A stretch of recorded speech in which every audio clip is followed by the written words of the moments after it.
விஜயுடன் தேர்தலுக்கு பிந்தைய கூட்டணி. பாஜக தலைவர் சொல்வது இதுதான். மாறும் தமிழக அரசியல் களம். தமிழ்நாட்டில் வாக்குப்பதிவு முடிந்துள்ள நிலையில் தொங்கு சட்டசபை அமைந்தால் விஜயுடன் அதிமுக கூட்டணி அமைக்கலாம் என சொல்லப்படுகிறது. இருப்பினும் இதனை பாஜக தேசிய தலைவர் நிதின் நபின் திட்டவட்டமாக மறுத்துள்ளார்.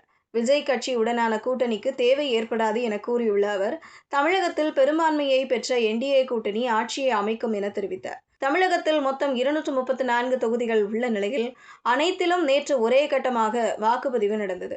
தமிழகத்தில் இதுவரை இல்லாத வகையில் 85% வாக்குகள் பதிவானது. சதவீதமாக பார்க்கும்போது அதிகம் போல தெரிந்தாலும் பதிவான வாக்குகள் என பார்க்கும்போது அது பெரிய அளவில் இல்லை.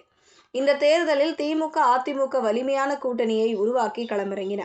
விஜய் தரப்பும் ஒரு கூட்டணியை உருவாக்க முயன்ற போதிலும் அவர்களால் வலிமையான கூட்டணியை உருவாக்க முடியவில்லை. இதனால் விஜய் கட்சி தனித்து போட்டியிட்டது. மாநிலத்தில் உள்ள 234 தொகுதிகளிலும் விஜயின் தாவேக்க தனித்தே போட்டியிட்டது. இதற்கிடையே பாஜகவின் தேசிய தலைவர் நிதின் நபின் நியூஸ் 18 சேனலுக்கு அளித்த பேட்டியில் சில முக்கிய கருத்துக்களை கூறியிருக்கிறார். விஜய் குறித்த கேள்விக்கு அவர், தமிழகத்தில் விஜய் ஃபேக்டர் எந்த அளவிற்கு தாக்கத்தை ஏற்படுத்தும் என்பதை பொறுத்திருந்துதான் பார்க்க வேண்டும். அரசியலில் பலர் தங்களுடைய சினிமா கவர்ச்சியை மட்டுமே நம்பி களமிறங்குகிறார்கள். குறுகிய காலத்தில் அவர்களால் ஒரு இடத்தை உருவாக்க முடியும். ஆனால் நான் எப்போதும் சொல்வது ஒன்றுதான். அரசியல் என்ற பிச்சில் ஒருவர் நீண்ட நேரம் நிலைத்து நிற்க வேண்டும். பெரிய ஆளுமைகள் அரசியலுக்குள் பிரம்மாண்டமாக நுழைவதை நாம் அடிக்கடி பார்த்திருக்கிறோம். ஆனால் அவர்கள் எந்த அளவிற்கு அடிமட்ட அளவில் தங்களை நிலைநிறுத்திக் கொள்கிறார்கள், எந்த அளவுக்கு மக்களிடம் சென்று சேர்கிறார்கள் என்பது காலப்போக்கில்தான் தெரியும்.